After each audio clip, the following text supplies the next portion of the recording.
Bom dia a todos.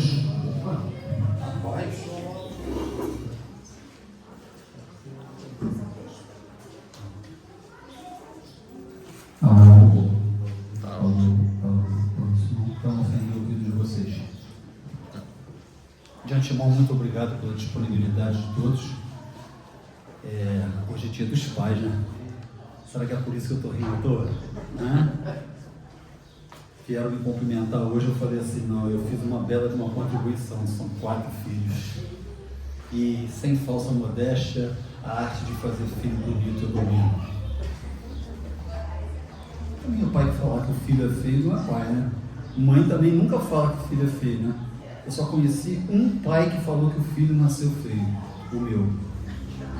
Meu pai diz para mim, e diz para todo mundo, que se eu demorasse a nascer mais 2 segundos, eu nascia sapo. Meu pai, né? Mas está com 93 anos e é o meu herói. Me achando feio, me achando bonito, ele é o meu norte. Graças a Deus é ele que eu sirvo. É católico, apostólico, romano, praticante. E a primeira vez que eu estava aqui na casa e eu vim para fazer uma palestra, aí era uma sexta-feira à noite, né? Ele falou assim, meu filho, tu vai sair?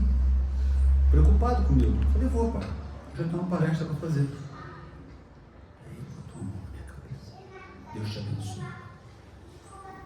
Então isso para mim não tem preço. Então o meu abraço a todos os papais, as mamães também, não precisam ficar chateadas não, porque vocês têm um lugar cativo no nosso coração, tá? Hoje está um pouquinho mais quente, quer dizer, a gente já não vai penar tanto, né? Não penamos tanto para sair de casa, então vamos torcer para que o meu amigo Paulo hoje vai apresentar para nós, que é a palestra Ser Pai. Olha, ser pai não é fácil não, hein? Todo mundo fala da mãe, né? Mas ninguém vê o peso que o pai carrega nas costas também. Então sejam todos muito bem-vindos.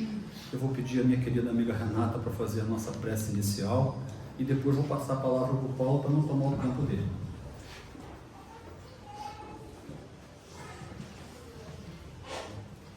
Bom dia, irmãos. Bom dia. É uma alegria muito grande, né, para nós, esse reencontro de todo domingo, reencontro da família geral e reencontro com Jesus, né? Esse compromisso que a gente assume, às vezes uma vez por semana, 2, seja quantas forem, aqui ou na nossa casa, né, onde estivermos, de nos reencontrarmos com o Mestre, né? E assim vamos orar, agradecer a Jesus por esse momento em que abrimos um espacinho dentro do nosso coração para sintonizarmos essas energias salutares que vêm do alto, especialmente nesse domingo, que todas essas bênçãos recebidas aqui sejam espalhadas aos pais de todo o planeta, para que tenham força, amor e sempre caminhem ao lado do Cristo com seus filhos, os guiando nesse caminho tão tranquilo e mais sereno quando a gente faz com o nosso Mestre. Obrigado, Jesus, por esse momento, que todos os trabalhos dessa casa se transcorram com muita harmonia e tranquilidade nessa manhã e que Jesus permaneça ao nosso lado, hoje e sempre. Que assim seja. Eu falava com o Paulo antes, assim que nós chegamos, que essa semana, esse mês, melhor dizendo, nós tivemos um intercâmbio muito legal. É a Marcela, que é lá do Grupo Espírita Jesus e Maria, de onde ele vem hoje para nos prestigiar. Ela teve 2 vezes aqui, hoje veio o Paulo, e amanhã não posso ficar devendo, eu vou lá perturbar eles um pouquinho, né? Então, Paulo, sem mais delongas, para não tomar o teu tempo, o nosso agradecimento pela tua disponibilidade. Jesus abençoe. Obrigado. Caríssimos irmãos, caríssimas irmãs, bom dia. A paz esteja entre nós e roguemos mais uma vez a Jesus, nosso mestre, amigo, irmão maior, para que nos envolva com o seu amor. Eu agradeço aí o convite de estar aqui hoje parabéns também para todos os pais, tá? E particularmente as mães, porque nós não podemos ser pai sem a contribuição das mães, né? Tem isso. Então, eu fico muito feliz, o Valcir me convidou, né, para vir aqui, e ele pediu para que eu falasse algo sobre pai, né, sobre pais, né?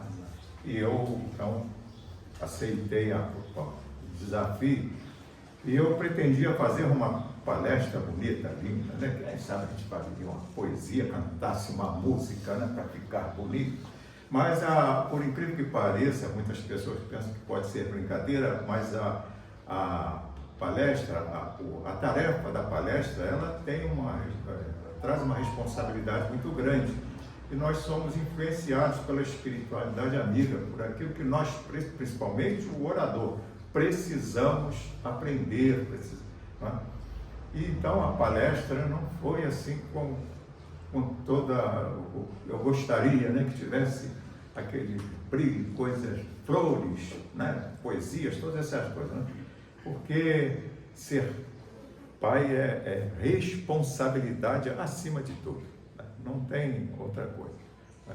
Mas não, a coisa não ficou feia, não. Se vocês não gostarem, fala com o Valcir que a culpa é dele, ele que me trouxe aqui e pediu para falar. Né? Mas nós vamos, então, refletir juntos. Não trouxe aqui nenhum ensinamento, nenhuma novidade. É apenas para refletirmos, inclusive, o que está nas obras básicas. Né? Porque o Espiritismo é isso, ele nos informa sobre tudo. Né?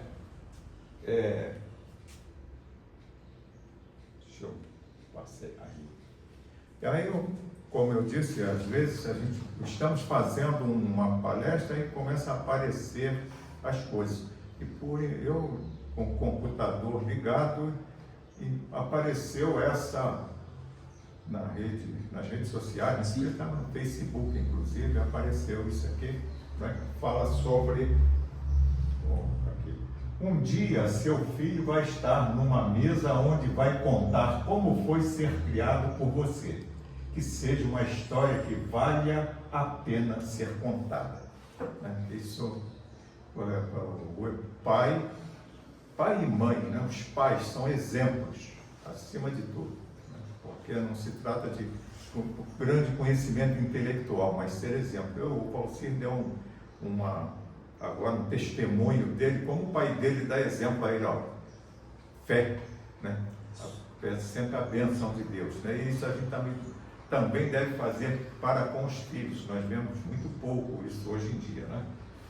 E aí nós vamos, então, aqui para o Livro dos Espíritos, né? Tiramos algumas questões aqui que fala sobre pai.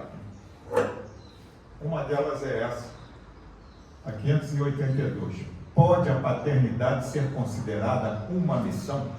Lembrando aqui que a palavra paternidade é genérica. Veja que Allan Kardec era um sujeito avançado, né? E para os dias de hoje isso vale para todos os gêneros, né? A sociedade vai mudando, uma série de coisas novas vão aparecendo, né? Então, pode ser considerada uma missão? A pergunta já nos deixa arrepiados. Vamos ver a resposta. É sem dúvida uma missão e é ao mesmo tempo um dever muito grande que obriga, mais que o indivíduo pensa, sua responsabilidade diante do futuro.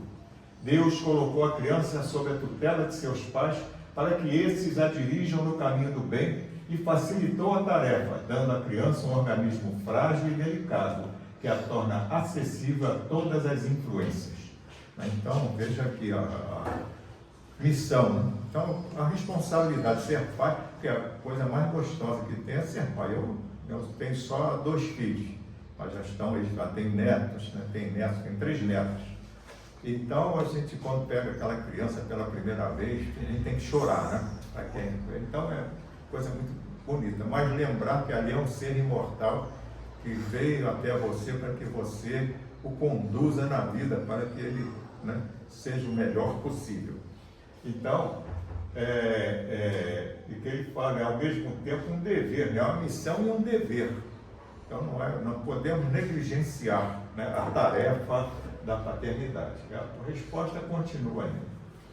Mas há os que se ocupam mais em endireitar as árvores do seu pomar e as fazer produzir bons frutos, do que endireitar o caráter de seu filho. Se esse fracassa por erro deles, carregarão a pena e os sofrimentos do filho na vida futura, que recairão sobre eles, porque não fizeram o que deles dependia para o seu adiantamento no caminho do bem. Então, a doutrina espírita nos faz entender, e obrigado, eu fico mais para isso. A doutrina espírita nos faz entender a nossa missão diante da vida. Isso para os pais e para todos aqueles que têm sob a sua responsabilidade crianças, né? Isso vale para os educadores até das escolas, né? Para as creches, e para os pais particularmente, né? Até para a avó, avô, porque também fazem parte dessa tarefa, né? Então, até aí nós vemos a responsabilidade que temos diante da vida. Então, ser pai, ser mãe não quer dizer alguma coisa para você se orgulhar e se achar bonito, não. Isso é uma responsabilidade acima de tudo. E mais uma questão aqui. Se uma criança se torna má, apesar dos cuidados de seus pais, eles são responsáveis? Né? E a resposta? Não. Porém, quanto mais as disposições da criança são mais a tarefa é difícil e maior será o mérito se conseguirem desviá-la do caminho do mal. Aquela questão daquele filho que é difícil, né? É difícil o trato. Isso é muito comum. Então, não é para menosprezar, ele está ali porque é missão do pai, da mãe, enfim, os familiares, ajudar. É um espírito que está com problemas, com desvios, enfim, está enfraquecido diante da vida. Se uma criança se torna um indivíduo de bem, apesar da negligência ou dos maus exemplos de seus pais, eles, os pais, se beneficiam de alguma forma disso? A resposta é: Deus é justo. E a gente sabe complementar essa resposta de Deus é justo. Por quê? É a questão de mérito. Ninguém aqui é premiado porque é bonito ou nada disso. É o mérito, né? Se o mérito aí no caso é do próprio indivíduo que se consertou e os pais negligenciaram, enfim. E nós vamos falar um pouco mais sobre isso. Infelizmente, na nossa sociedade, nós estamos vendo, né, tantas coisas e nós vemos que isso já é uma geração gerada por uma geração que não foi bem criada, né?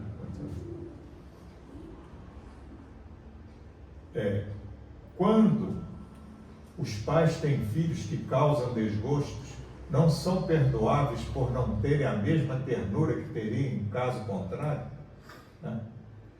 Não, porque é um encargo que a eles confiados. É a sua missão fazer todos os esforços para reconduzi-los ao bem. Além disso, esses desgostos são frequentemente resultado dos maus costumes que foram dados desde o berço. Eles então colhem o que semearam. É muito comum a gente ver, às vezes, as pessoas reclamarem, chega na casa espírita mesmo, eu estou com um problema, meu filho podia fazer, para pôr o nome dele na radiação, na corrente de saúde, enfim, todas essas coisas, na reunião mediúnica, para ver se ele não tem um espírito forçando ele lá, etc. Mas os pais, às vezes, né, somos orientados, o que acontece com ele é fruto da não educação, não é da má educação, é da não educação, né? Os pais que não deram exemplo, né? Ou que não ligaram para os filhos, isso é muito comum, né? Das pais que não está nem aí, agora já está criado, eu dou tudo a ele, porque ele tem comida, casa, proteção, mas falta o afeto, que é muito importante na nossa vida, né? Então, muitos estão colhendo o que semearam, mas também acontece que quando nós programamos a nossa reencarnação, às vezes nós vamos vir para ajudar determinados filhos. né? Determinados espíritos que vêm para nós como filhos. E então vamos dar a orientação necessária a eles, né? Aqui nós vamos ler aqui alguma coisa também do livro dos Espíritos, parte terceira, Leis Morais, da Lei do Trabalho, né? Questão 685. Aí nós não vamos falar de trabalho. A lei, ele fala tudo sobre a lei de trabalho. Nessa última questão também fala que o indivíduo não pode trabalhar, né, porque está doente ou já velho, o que se poderia fazer? Então ele fala que o mais forte deve suprir o mais fraco. Lembrando que essas questões era no século XIX. Nós aqui estamos já habituados, temos a aposentadoria, tem o SUS, enfim, tem o INPS, né, o INSS. Eu ainda sou do tempo de INPS, então, INSS. Então, que auxilia de alguma forma, né? Mas naquela época, mesmo no século XX, princípio do século XX, era difícil. Se ele ficasse doente, ficava sem nada, não é? Então, nós vamos ler, eu coloquei até aqui a nota, nós vamos ler a nota que Kardec coloca, né? Ela é muito atual, essa nota, que ele vai falar sobre o equilíbrio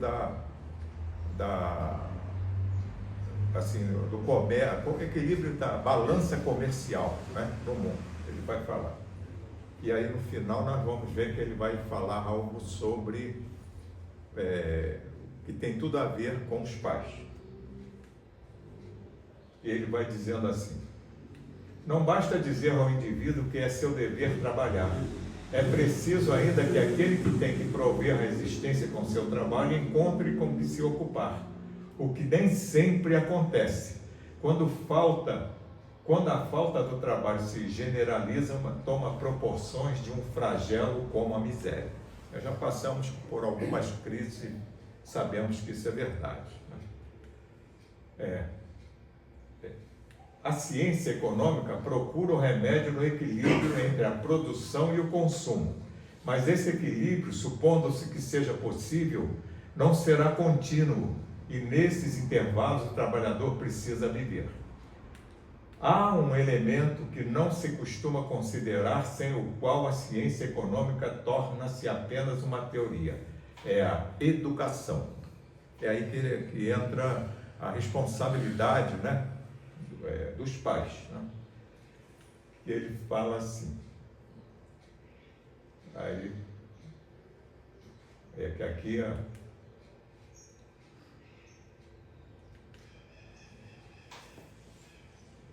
que isso aqui é um erro meu, eu mudei um slide, né? Então torna-se a educação. Agora continua. E ele fala assim: não é educação intelectual, mas educação moral. Não ainda educação moral pelos livros, mas é que consiste na arte de formar o caráter, que dá os hábitos, porque educação é o conjunto de hábitos adquiridos. A primeira vez que eu li isso aqui, porque eu fui espírita, já foi a partir de 1995, né? Eu comecei a estudar aí. Quando encontrei isso, meus filhos já eram nascidos, eu falei, eu deveria ter lido isso antes, né? Mas talvez não teria compreendido, mas graças a Deus não fui pai tão ruim assim. Mas isso nos ajuda a entender o que é educação, né? O que é educação, que, como nós vemos aqui, ele fala, não é educação moral pelos livros, que muitas pessoas põem o filho na escola e esquecem dessa educação que ele fala assim, né? Mas na arte, é interessante o que ele fala aqui. Aqui consiste na arte de formar o caráter, né? Isso realmente é uma arte, formar o caráter do indivíduo, que dá os hábitos, né? Os costumes, enfim, porque a educação é o conjunto de hábitos adquiridos, né? A maioria de nós, eu tenho certeza, nós agimos na vida com muita coisa que nós trazemos de nossos pais, né? Muita coisa. E isso porque foram pais que se preocuparam com a família, né? Que se preocuparam com os filhos, né? E quando nós falamos paz, bom, vamos falar isso, algo que eu lembrei aqui, vou falar depois.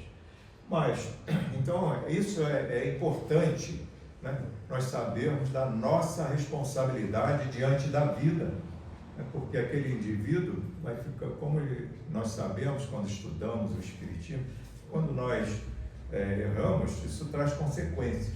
E às vezes essas consequências nós vamos ter que resolver em outras vidas, então, e sempre às vezes com cada vez mais dificuldades.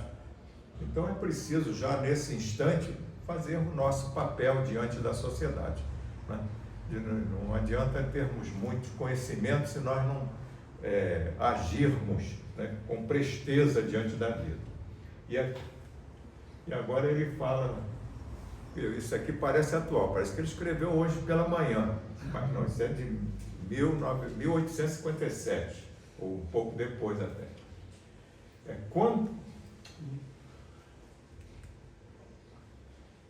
Quando se pensa na massa de indivíduos lançados a cada dia na torrente da população, sem princípios nem freios e entregues aos próprios instintos, devem causar espanto as consequências desastrosas que resultam disso, né?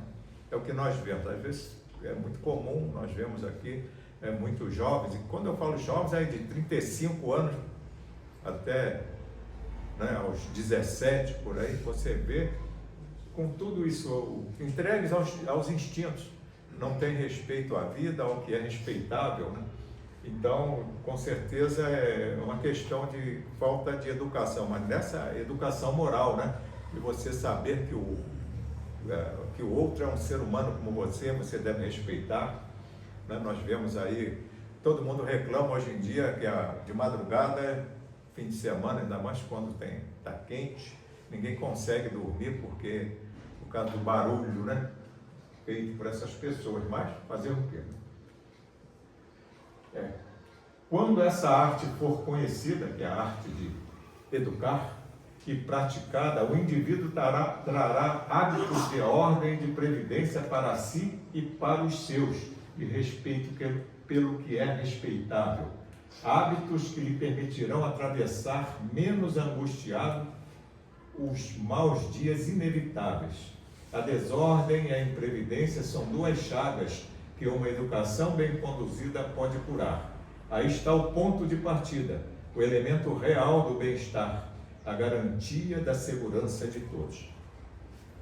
E não é porque foi Kardec que disse que isso está na obra básica, mas isso é lógico. A gente olha, é lógico, é completamente lógico, é isso mesmo, né?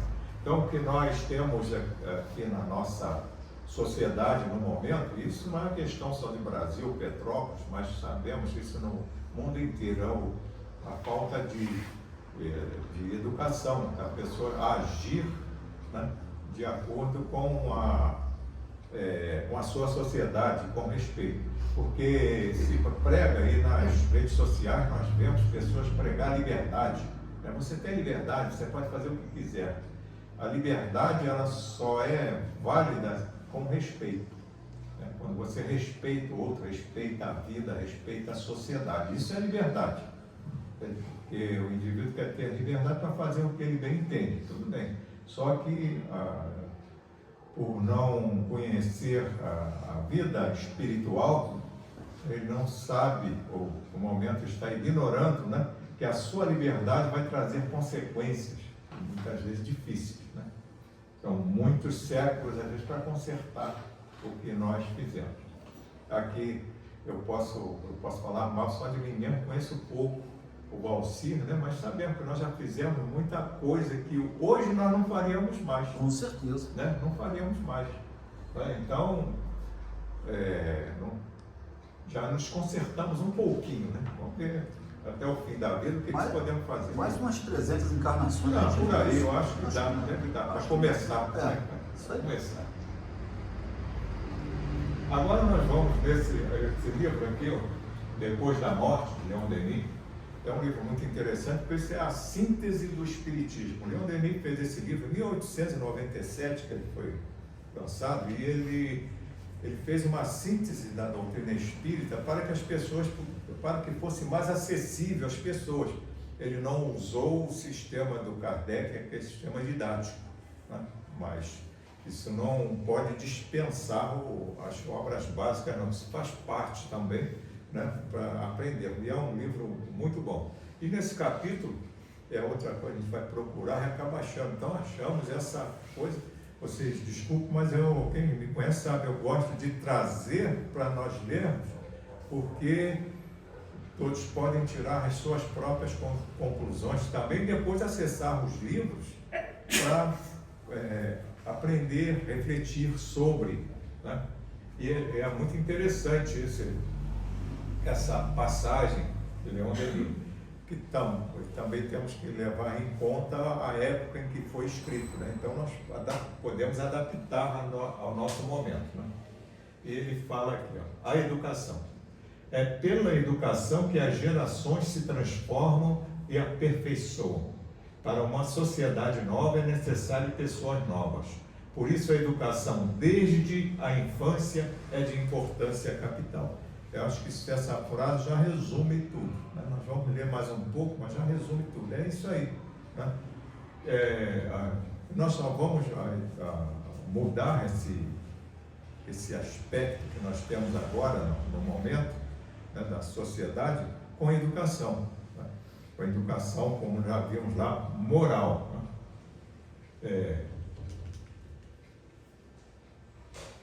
Não basta ensinar à criança os elementos da ciência. Aprender a governar-se, a conduzir-se como ser consciente e racional é tão necessário como saber ler, escrever e contar. É entrar na vida armado não só para a luta material, mas principalmente para a luta moral. É nisso em que menos se tem cuidado. Não. Então, um alerta para todos nós. Cuidar dessa educação, de passar para os jovens. Aí muitos aqui, são talvez os mais velhinhos aqui, né? Me falam assim, não, agora eu já passei, eu não quero nem saber de educação, porque neto a gente fala que não educa, a gente educa também com muito amor, né? Mas nós temos que saber que somos espíritos imortais e vamos viver outras vidas, nas quais nós seremos filhos e depois seremos pais, né? Eu até falo assim, é bom a gente ensinar bem aos jovens hoje em dia, porque eu vou ter que nascer de novo. Quem sabe um deles vai ser meu pai, minha mãe, né? Então já vai preparado, né? Então é isso que eu acho que é de uma felicidade muito grande essas palavras de Leon Denis, né? Porque é realmente isso que nós estamos precisando, né? E nós precisamos cuidar, né? Mais disso. Presta-se mais atenção em desenvolver as faculdades, os lados brilhantes da criança do que as suas virtudes. Na escola, como na família, há muita negligência em esclarecê-la sobre seus deveres e sobre o seu destino. Portanto, desprovida de princípios elevados, ignorando o objetivo da existência, ela, no dia em que entra na vida pública, entrega-se a todas as ciladas, a todos os arrebatamentos da paixão, num meio sensual e corrompido. Se isso não é verdade, então eu não estou mais nem vendo os jornais, os telejornais de hoje, né? E na rua vendo, né? E na própria família nós vemos pessoas, às vezes, com desvios incríveis, né? E realmente o indivíduo chega a fim de semana, agora eu vou relaxar. Aí ele entra nesse mundo sensual e corrompido. Né? E muitos não conseguem sair mais disso e sofrem depois, né? Nós estamos falando do espírito imortal, né? Ele sofre, vai sofrer muito.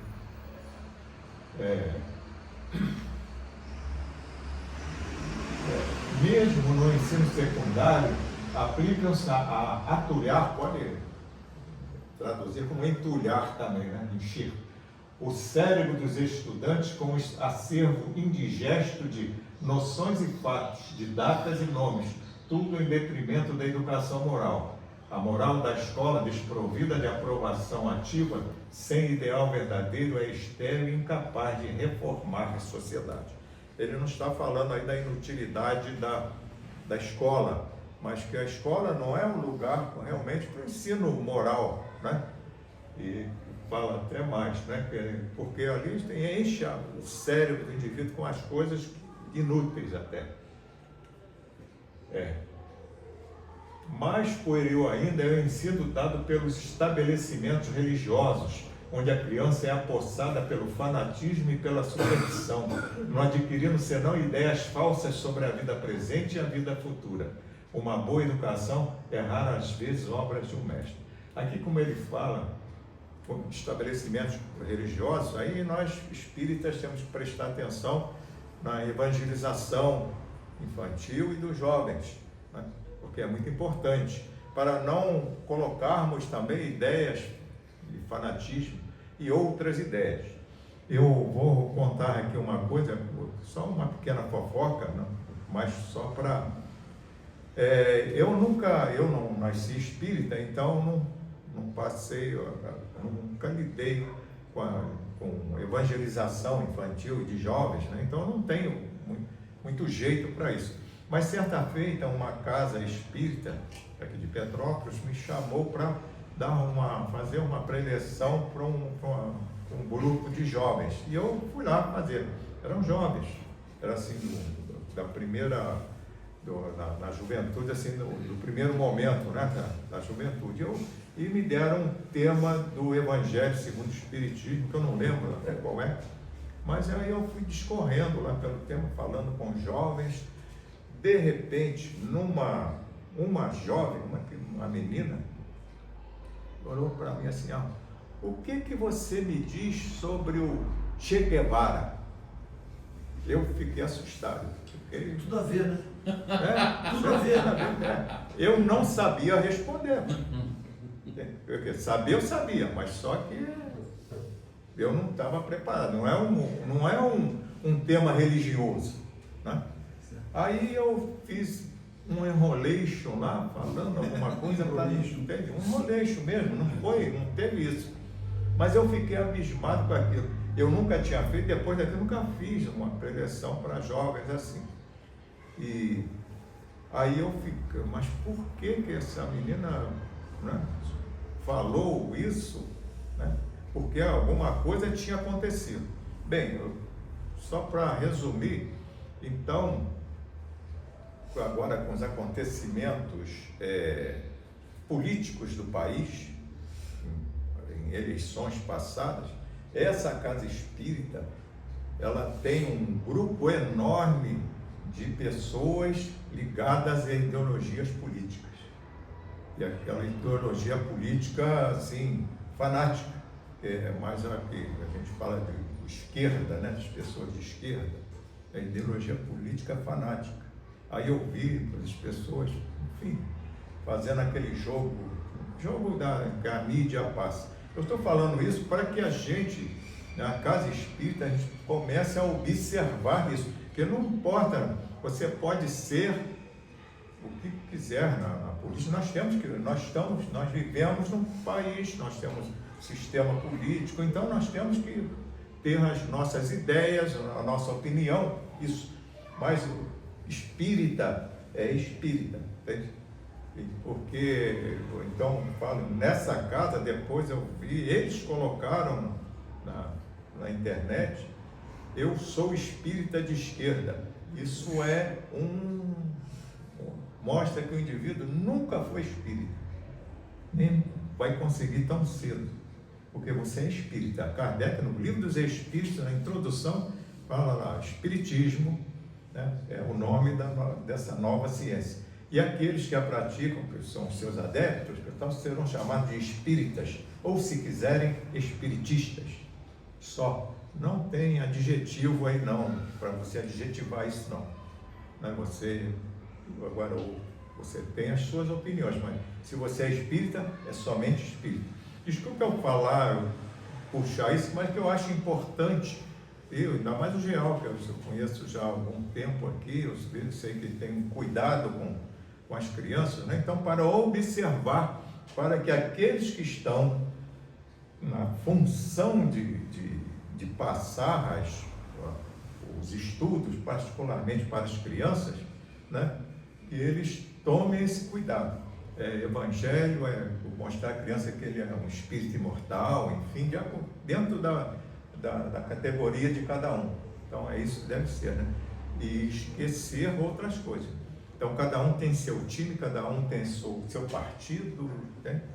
Eu costumo dizer que se fosse bom, não seria partido, né? Seria unido. Bem, então vamos parar de fofoca e voltar à nossa conversa, né? Então, para despertar na criança as primeiras aspirações ao bem, para corrigir um caráter difícil, é preciso às vezes a perseverança, a firmeza, uma ternura que somente o coração de um pai ou de uma mãe pode ser suscetível. Se os pais não conseguem corrigir os filhos, como é que poderia fazê-lo o mestre que tem um grande número de discípulos a dirigir? É que ninguém põe os filhos na escola para ser educado moralmente falando, né? Então muita coisa é você que tem que falar, o carinho, o amor, o respeito, né? Isso ele vai aprender, ou ele ou ela, né? Vai aprender com os pais. Essa tarefa, entretanto, não é tão difícil quanto se pensa, pois não exige uma ciência profunda. Pequenos e grandes podem preenchê-la, desde que se compenetrem do objetivo elevado das consequências da educação. Então, isso é importante, né? Que as pessoas pensam, eu sou ignorante, eu não tenho que ensinar. Moral é uma coisa que o indivíduo ele desenvolve em si mesmo, consigo mesmo, né? É uma sabedoria. Sabedoria nem sempre se aprende na escola, não se aprende na escola, sabedoria é experiência, né? Sobretudo é preciso nos lembrarmos de que esses espíritos vêm coabitar conosco para que os ajudemos a vencermos seus defeitos e os preparemos para os deveres da vida. Então, olha, isso aqui eu grifo. Esses espíritos vêm coabitar, né? Vêm até nós exatamente para nos ajudar, para que os ajudemos, né? Não é para enfeitar a nossa vida, infelizmente, né, tem as pessoas às vezes deixam para lá os filhos, nem liga para eles. Isso acontece muito. Com o matrimônio aceitamos a missão de dirigi-los. Compramo-la, pois, com amor, mas com amor isento de fraqueza, porque a afeição demasiada está cheia de perigos. Estudemos desde berço as tendências que a criança trouxe das suas existências anteriores. Apliquemo-nos a desenvolver as boas e a aniquilar as más. Com o matrimônio, nós sabemos hoje, como eu já disse a princípio, a sociedade é diferente hoje. Uma vez eu fui fazer uma palestra sobre família, coisa e tal, eu me empolguei, falei, mas aí depois eu vi que a família hoje é diferente. E, na verdade, os espíritos dizem, né, na espiritualidade, a nossa família é maior, porque não é uma família consanguínea, né? Então, são exatamente os afetos. Então, nossa família é enorme. Então, a missão, né? Então, ser pai e ser mãe, isso é a missão, né? É a missão. Quando ele fala aqui também, mas com amor isento de fraqueza, porque a afeição demasiada está cheia de perigos, né? Então, muitos acham que não se pode tratar o filho com muito carinho, com aquela questão de amizade. Eu tenho mania, porque a gente vai ficando velho, vai ficando com mania. Às vezes eu discuto com o pessoal nesses vídeos, que eu gosto muito de ver no YouTube. Então tinha um indivíduo falando que, olha, está errado, os pais hoje querem serem amigos dos filhos. Ele não pode ser amigo do filho. Eu discuti com o sujeito, mas não é possível. Não pode ser assim. Porque a amizade, a gente fala, a amizade, gente, é um afeto. Você não consegue atingir ou penetrar o coração do seu filho, da sua filha, se você não for amigo dele. Não consegue.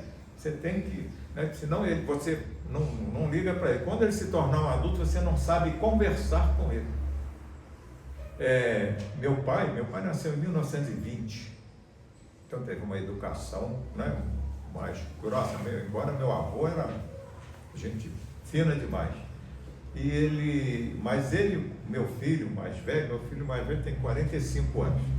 Eu estava lá na casa, lá com meus pais, com meu filho, aí eu peguei tinha um tapete, ele sentou no tapete, eu saí pela sala arrastando ele no tapete, fazendo uma brincadeira e ele rindo, e meu pai virou para mim e falou assim: esse menino, quando crescer, não vai te respeitar, porque você fica brincando com ele. Eu falei: eu não quero que ele me respeite, eu não quero que ele seja meu amigo, né? Mas veja você a ideia que a pessoa tem, né? Então hoje a gente conversa, ele hoje mandou uma mensagem para mim que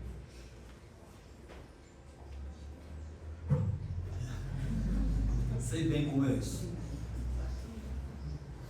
mas porque, desculpe aí, porque somos amigos. Os dois filhos, né, temos amizades, né, com ele, acima de tudo. Então não deixem de ser amigos de seus filhos.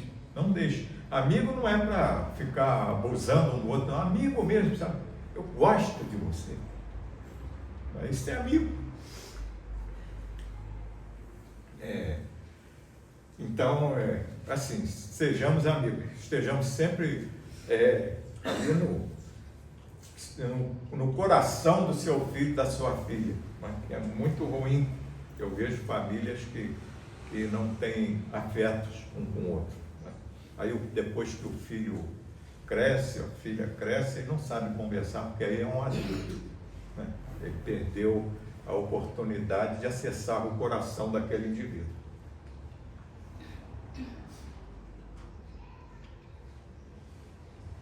Não lhe devemos dar muitas alegrias, pois é necessário habituá-lo desde logo à desilusão, para que possa compreender que a vida terrestre é árdua e que não deve contar senão consigo mesma, com seu trabalho, único meio de obter sua independência e dignidade. Isso parece uma coisa de educar o indivíduo, parecer um egoísta, mas não é isso, né? Que você tem que mostrar a seriedade da vida. Por isso interpretar nos dias de hoje a seriedade da vida, que a vida é uma coisa séria. Você tem que já falar com seu filho uma determinada idade, e hoje nós já colocamos as crianças já na creche, já começam a aprender, mas você tem que estudar, você tem que trabalhar, né?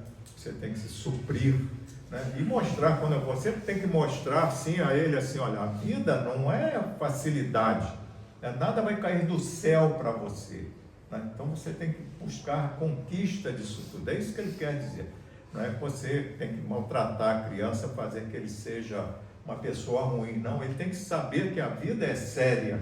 Ele tem que tratar com seriedade, senão ele vai cair, vai tropeçar, não é? Não tentemos desviar dela a ação das leis eternas. Lembrar, cada um dentro da sua religião, fazer né?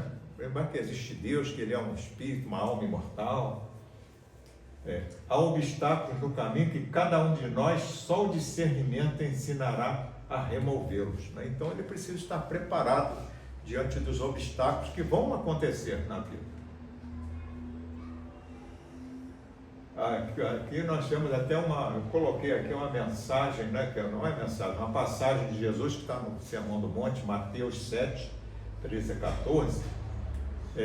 Entrai pela porta estreita, porque larga é a porta e espaçoso o caminho que conduz para a perdição, e são muitos os que entram por ela, porque estreita é a porta e apertado o caminho que conduz para a vida, e são poucos que a encontram. Muitos interpretam isso como a porta estreita é o caminho do sofrimento. A porta estreita simboliza o caminho do indivíduo, é a porta que só passa um de cada vez. O caminho estreito é de cada um, você tem que seguir nele, né? É um caminho. E quando ele fala em poucos são que a encontram, é porque é que tem que ser buscado pelo indivíduo. A porta larga que nós vemos é aquela que o indivíduo, ele vai na porta da perdição, que vai lá é o indivíduo que pensa que está em liberdade, mas na verdade está se escravizando a todos os vícios, a todos os desmandos, né? A porta estreita, como aqui essa tradução que eu encontrei, ele coloca a vida aqui com V maiúsculo, para entender que a vida é maior, né? A vida do indivíduo, a vida é maior. Então, Jesus já nos fala isso, né? Ele está falando aí, não é moleza você crescer espiritualmente, você vai precisar se esforçar, vai ter que buscar o caminho, né? Esse caminho, essa porta estreita, só você, é você que vai se conduzir por esse caminho estreito.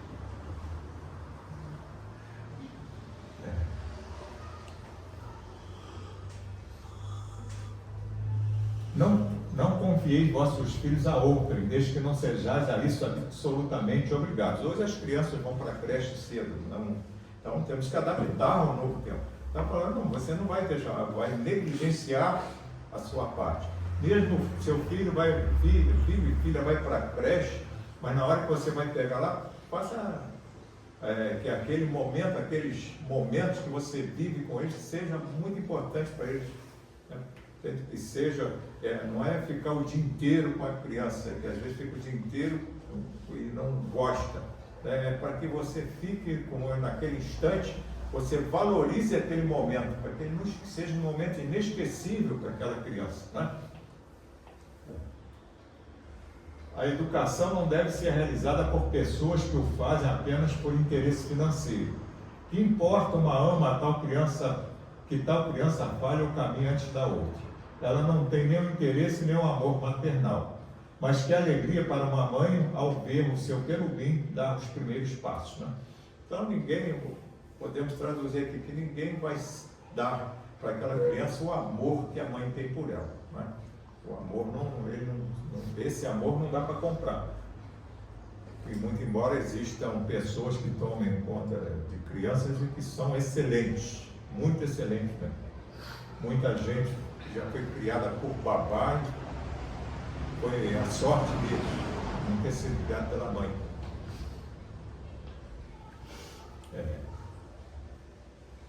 Nenhuma fadiga, nenhum trabalho detém a mãe, né? Ama. Procedei da mesma forma para com a alma dos vossos filhos.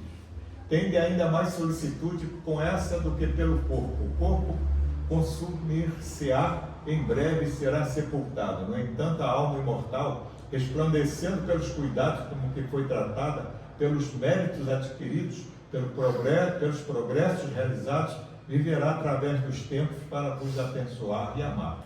Aí ele está falando, de um modo geral, a você valorizar naquele indivíduo que é um espírito imortal, né, que depende de você para dar continuidade ao seu progresso, né? Assim como todos nós dependemos disso. A educação baseada numa concepção exata da vida transformaria a face do mundo. Suponhamos cada família iniciada nas crenças espiritualistas sancionadas pelos fatos e incutindo-as aos filhos, e ao mesmo tempo que a escola laica, quer dizer, sem religião, lhes ensinasse o princípio da ciência e as maravilhas do universo. Uma rápida transformação social operar-se-ia então sob a força dessa dupla corrente, né? Então, é isso aí. Quem sabe, eu acho que no mundo mais adiantado isso acontece. Nós ainda estamos um pouquinho atrasados, mas então compete a cada um de nós o esforço individual para que isso aconteça na nossa família, com os nossos filhos, enfim, com aqueles que são os nossos entes queridos. Todas as chagas morais são provenientes da má educação. Reformá-la, colocá-la sobre novas bases, traria à humanidade consequências inestimáveis. Instruamos a juventude, esclareçamos sua inteligência, mas, antes de tudo, falemos ao seu coração, ensinemo-lhes a despojar-se das suas imperfeições. Lembremo-nos de que a sabedoria por excelência consiste em nos tornarmos melhores. Então,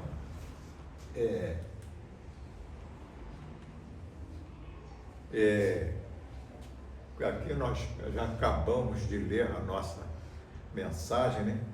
Eu espero que todos tenham compreendido, né, que eu trouxe isso para que possamos estar informados sobre a nossa responsabilidade diante da vida, né? Educar as pessoas, educar as crianças, né? E também o nosso aconchego com outras pessoas, também nós às vezes educamos. Quantas vezes eu sou educado para encontro o Valcir e me fala alguma coisa, poxa, não é que ele tem razão? E assim nós podemos ajudar uns aos outros, né? E particularmente os pais, né, sempre entender que a sua missão é uma missão, né? E depois que eu soube disso, eu fiquei até prosa, eu sou um missionário, afinal, né? Mas o pai e mãe são missionários de Deus, porque é entregue a eles um ser imortal. Gente, o Espiritismo me deixa assim, às vezes meio quase que alucinado, né? Porque, rapaz, nós somos imortais. Já imaginaram isso, ser imortal? Espiritualmente falando. Aqui na Terra nós vamos... Eu sei que vocês não queriam saber dessa notícia, mas todos vamos desencarnar, né? Em algum momento. Que ninguém desencarne agora, que é para não atrapalhar o final da palestra, né? Então, mas nós somos espíritos imortais. Nossos filhos são espíritos imortais, né? Nós ainda precisamos nos educar para alçarmos melhores momentos. Não existe um céu para que você vai chegar lá e falar que nunca mais vai sair dali, né? Não existe. O progresso é infinito. Às vezes fica difícil nós entendermos o que é infinito, e é difícil. Se me pedirem explicação, não sei dar. Porque se você dizer infinito é o que não tem fim. Você imagina que daqui a bilhões de anos você continua existindo? O Leon Denis, nesse livro, e tem outros livros dele, ele fala isso. Daqui a bilhões de anos. Quando, olha, nós estamos num sistema planetário, quando esse sistema planetário não existir mais, nós vamos continuar existindo. Entenderam? Então, e esse ser que veio para serem nossos filhos, são seres imortais que nós precisamos ajudar. E, aliás, muitos de nós estamos devendo a eles, porque essa educação, esse carinho, esse respeito, essa proteção, devemos a eles, porque nessa vida, se a gente lembrar de vidas passadas, nós vamos ver que muitos deles, às vezes, foram prejudicados por nós, né? Então, hoje nós vemos, né, como é importante, particularmente o espírita, ele sabe como é importante a vida, viver a vida, é importantíssimo aqui na Terra, uns com os outros, né? Isso é muito importante para todos nós, né? Então eu agradeço aí mais uma vez o convite da casa, o carinho da atenção de vocês. Eu espero que as nossas palavras tenham tido alguma utilidade para cada coração presente. Muito obrigado. Que a paz permaneça no coração de todos.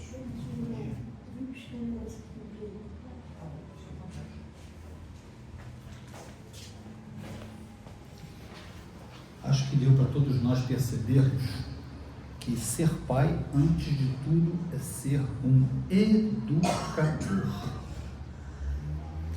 Posso falar com muita propriedade que eu tenho 4 filhos, nenhum deles conhece o peso da minha mão. Mas diz o meu filho de 27 que ele preferiria muitas vezes que eu tivesse agredido ele do que falar determinadas coisas, porque eu sou duro quando tenho que falar. E educar é isso. Vocês sabem o que é o pior na educação?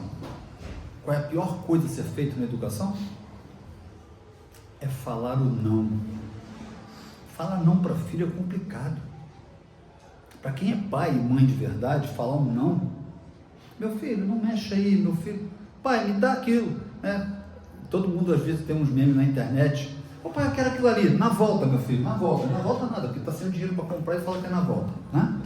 Mas o falar o não é primordial. A educação está nisso, no falar o não.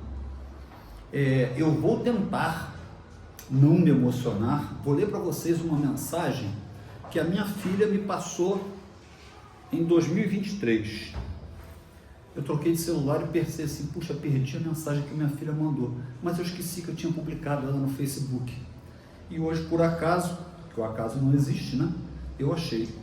E aí vocês vão entender por que eu tenho, como muito bem disse o Paulo, essa coisa do orgulho de ser pai, de ser alguém que educa. Era 1h da manhã e eu estava terminando meu dia de trabalho. Eu parei de trabalhar, era 1h da manhã aquele dia, tá? Um trabalho intenso, trabalhei muito naquele dia. Como diz os mineiros, as pernas estavam até doce. Aqueles que me conhecem um pouquinho só certamente sabem da minha reação de quando eu recebi essa mensagem. Fazer igual você, Paulo. Feliz seu dia, pai. Obrigado por ser o melhor pai que eu poderia pedir. Meu melhor amigo, o primeiro amor da minha vida.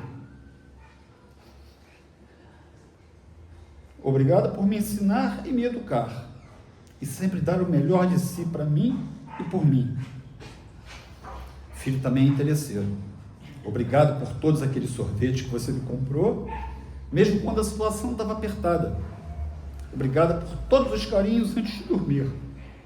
Cafés da manhã na sua casa e almoço de domingo. Obrigado por todos aqueles abraços apertados quando você chegava em casa e as brincadeiras, às vezes brutas e bobas. Obrigado por todas as nossas saídas, nossas conversas, nossos choros e nossas risadas. Obrigado por estar aqui comigo quando ninguém mais esteve. Te amo mais que chocolate. É bom saber que ela me ama mais que chocolate, porque chocolate é bom demais, né? Então, gente, eu quero encerrar, desculpa a minha emoção, mas quem me conhece sabe por quê. Eu quero convidar todos vocês a cerrar os olhos, elevar o nosso pensamento ao Pai maior, nosso Deus, ao nosso irmão maior, Jesus, a cúpula que rege esta casa, aos nossos benfeitores, os nossos amigos espirituais, que estão conosco todos os dias, embora às vezes nós nos esqueçamos dele, que nós chamamos carinhosamente de anjo de guarda. Espíritos que renunciaram à sua encarnação para poder nos ajudar na nossa evolução no plano Terra. Pedir ao nosso Pai amado que possa percorrer todos os lares daqueles pais que já se foram, que deixaram a lembrança, daqueles pais que infelizmente não souberam como ser pais e terão que reencarnar para aprender mais uma vez, os lares daqueles pais que estão presos a uma cama numa enfermidade ou por detrás das grades por um momento inoportuno na vida. Pedir a Deus que toque no coração de cada pai, de cada filho, de cada membro de família, para que o dia de hoje seja um pouco mais ameno nos nossos corações. E assim, na certeza de que todos nós que aqui tivemos hoje, encarnados e desencarnados, recebemos de acordo com o nosso merecimento a paz, a tranquilidade, e saímos daqui um pouco mais consolados por tudo que nós gentilmente nos foi passado pelo nosso amigo Paulo. Que a paz do Mestre Jesus seja presença constante nessa semana que vai se iniciar. Um feliz dia dos pais para todos os papais aqui presentes. Que aqui sim seja. Graças a Deus. Irmãos, só um avisozinho. Ontem nós fizemos uma arrecadação de alimentos, porque nós hoje temos 31 famílias cadastradas e todo mês a gente consegue bancar. E a nossa intenção é chegar a 50 até o final do ano. Para isso nós temos saído, ontem foi a segunda vez, e nós arrecadamos 75 quilos de alimento e 35 itens de limpeza, né, Dora? Foi bom demais, né? Tem mais, que a gente esqueceu do estado.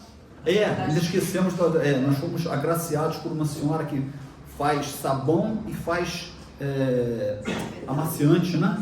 Isso a gente nem contabilizou. O sabão ainda tem que... Ela falou, vou dar para você, você tem que botar lá para secar, enfim. E as pessoas nos receberam com um carinho enorme. E nós temos uma missão para o dia 13 de setembro. Nós fomos convidados pelo Rui, que é membro aqui da casa, vai abrir uma filial da DIB lá no Alto da Serra, e nós precisamos de voluntários para esse dia, pelo menos 6 pessoas, porque nós vamos fazer 3 turnos, 3 turnos de 3 horas, 9 ao meio-dia, meio-dia 3 e 3 às 6. A intenção é arrecadar, eu sei que é pesado, mas nós vamos tentar, a gente quer ver se consegue arrecadar 300 quilos de alimento. Tá? Porque nós vamos continuar com a equipe da rua e precisamos montar mais essa equipe lá. Aqueles que quiserem se voluntariar para nos ajudar serão muito bem-vindos. Agora vamos ao passe e uma feliz semana para todos nós. Pois não, senhora? Passe, é a primeira vez que eu venho aqui. Sim. Eu posso dar um depoimento? Vai ser um prazer ouvi-la.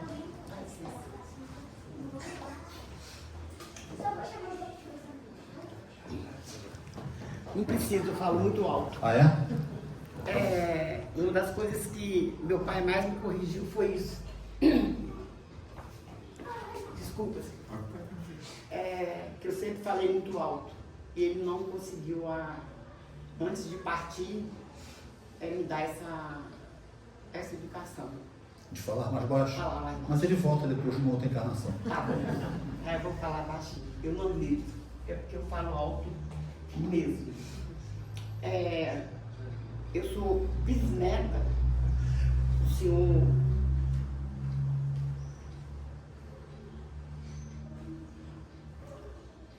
ele veio da Itália, pós-guerra, para o Brasil, desceu no navio no Espírito Santo e teve um centro espírita kardecista, o meu bisavô. O meu avô, esse foi o vovô Máximo Tebaldi. O meu bisavô, meu avô, Germano Tebaldi, apelidado de baiano, também kardecista. E esse eu tive a oportunidade de conviver e ler os livros dele e as revistas que ele recebia. E o meu pai, não posso falar porque isso é emoção de vocês, foi enorme. O meu vai fazer agora, no tempo de 5 anos que partiu. Eu quero deixar para vocês mostrar que eu quero pelo menos 1% de quem foi meu bisavô, o meu avô e o meu pai. Obrigada. Vocês entendem por que eu gosto do Espiritismo? Por que eu levanto todos os dias de manhã agradecendo a Deus? É assim que toma conta da gente, né? Não tem preço. Obrigado a todos.